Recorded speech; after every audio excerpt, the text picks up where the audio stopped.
Hello friends, today I am going to read the Hindu editorial, The Rise and Risks of Health Insurance in India. A minimal definition of universal health care is that quality health care should be guaranteed to all members of the community irrespective of their ability to pay.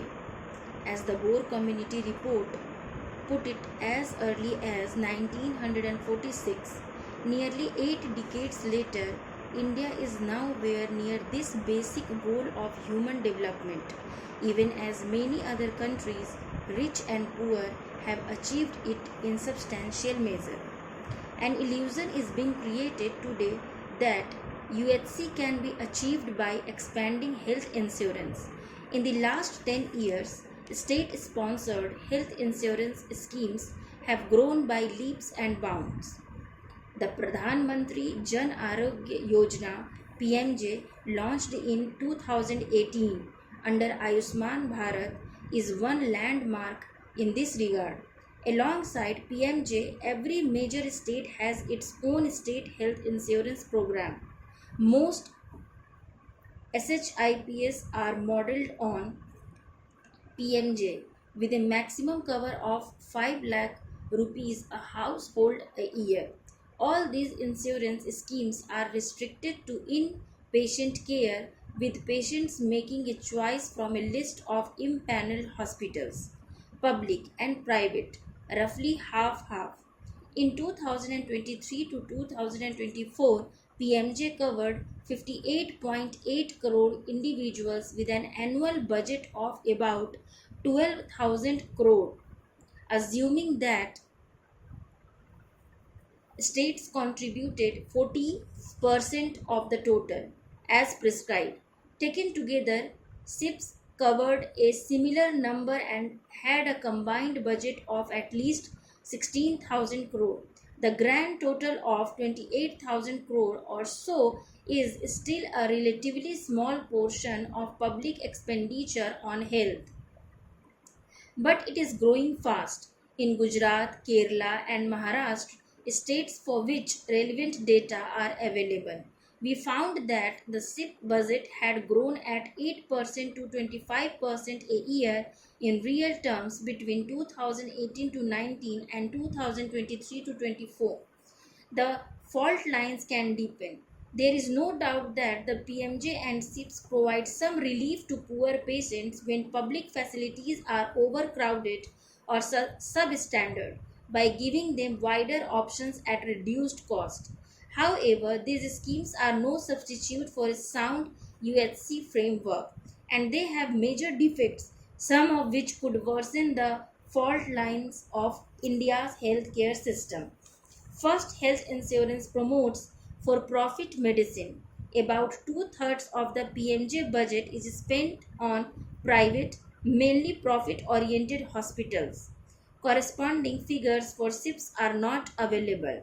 A recent study of PMJ in 6 major states found that the scheme made little difference to hospitalization rates but increased the utilization of private hospitals. As is well understood in economics, the profit motive in healthcare is highly problematic. If profit seeking private providers are allowed at all, they must be tightly regulated. India's healthcare system, however, is dominated by poorly regulated profit seekers. Health insurance reinforces this bias rather than correcting it. Second, health insurance also tilts the healthcare system towards hospitalization, when investments in primary and outpatient care may be more urgent. Strengthening primary care would not only ensure accessible treatment but also reduce unnecessary hospital visits and their financial burden. The ongoing induction of all elderly citizens aged 70 years and above in PMJ, along with the rapid aging of the population, involves a risk that expensive tertiary care will absorb a growing share of public health expenditure, even as many basic health services continue to fall short. Third, there appear to be serious utilization problems. Official figures suggest that the combined coverage of PMJ and SIPS is as high as 80% of the population.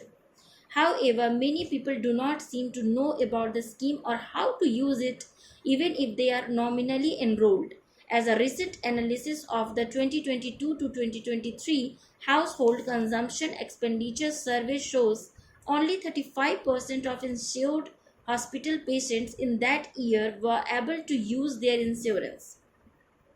Other studies also report serious utilization hurdles, especially among disadvantaged groups. Perhaps this is one reason why there is no strong evidence linking PMJ or SIPS with a substantial reduction in out of pocket health expenditure. Hospitals and discrimination. Fourth, targeted health insurance schemes create issues of discrimination between insured and uninsured patients.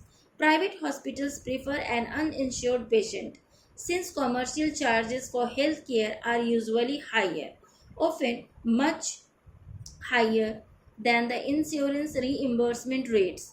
One plausible reason why insurance utilization is so low is that private hospitals discourage it in one way or another. Public hospitals, for their part, prefer insured patients since they get some money for their treatment. This creates its own problems such as discriminatory treatment and pressure to enroll for insurance on the spot. Fifth, healthcare providers have their own complaints about health insurance, including low reimbursement rates and long delays. The first complaint may or may not be fair, one would expect to hear it, but the second is hard to dismiss. Indeed, the National Health Authority itself revealed a few months ago that pending dues under PMJ alone added up to 12,161 crore, more than the scheme's entire annual budget. Many reports have emerged of private hospitals suspending services to patients under PMJ or even withdrawing from the scheme as bills remain unpaid for months. According to a recent statement of the Health Ministry in the Lok Sabha, 609 hospitals have opted out of PMJ since its inception. Last but not the least, health insurance schemes are prone to corruption and abuse. The NHA recently recommended action against 3,200 hospitals for fraudulent activities under PMJ. There are also regular media reports of irregularities from across the country.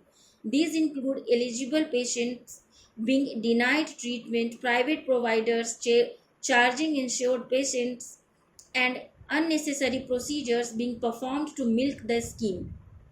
These irregularities defeat the purpose of health insurance by exposing patients to serious financial and health risks.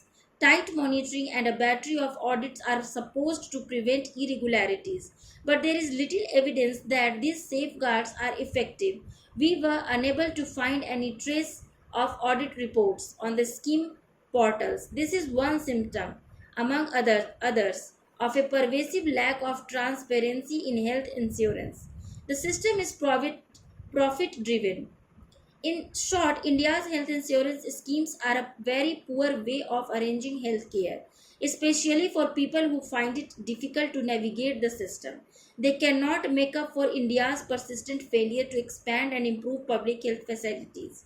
No country has achieved UHC on this sort of foundation. This is not to deny that social health insurance is a part of the UHC framework in some countries.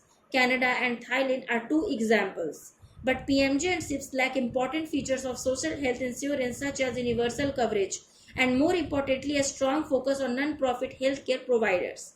India's profit-driven healthcare system reflects decades of severe underinvestment in public health facilities. Few countries beat India in this regard. According to the World Bank's latest expenditure on health was still as low as 1.3% of GDP in India in 2022, compared with a world average of 6.1%. USC cannot be achieved without a serious effort to address this deficit and transform healthcare standards in the public sector. Some Indian states are moving in that direction with encouraging results, but immense gaps remain. Health insurance is little more than a painkiller for a system that needs proper healing. Editorial by Anfaz Abdul Wahab is an independent researcher, and Jean Driz is a visiting professor at the Department of Economics, Ranchi University, Jharkhand. Thank you for listening.